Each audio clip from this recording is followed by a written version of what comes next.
আসসালামু আলাইকুম ওরহমতুল্লাহি ওবারাকাতুহ।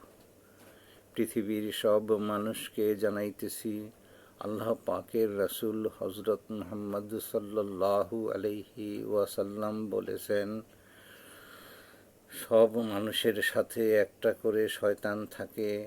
আমি আমার শয়তানকে মুসলমান বানিয়েছি, তোমরাও তোমাদের শয়তানকে মুসলমান বানাও। কিভাবে তা সম্ভব?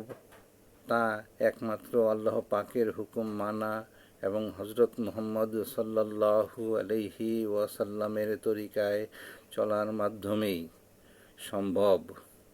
আমাদের প্রিয় রাসূল আল্লাহ পাকের প্রিয় হাবিব বন্ধু হওয়ার পরেও আল্লাহকে কত ভয় করেছেন। তিনি দিনে ৭০ বার দোয়া করতেন, যার অর্থ, হে ঈমান উলট পালট করনেওয়ালা মালিক, তুমি আমার ঈমানকে তোমার দিকে আকৃষ্ট রাখো। আমরা দুনিয়ায় চলায় আল্লাহকে কি পরিমাণ ভয় করি।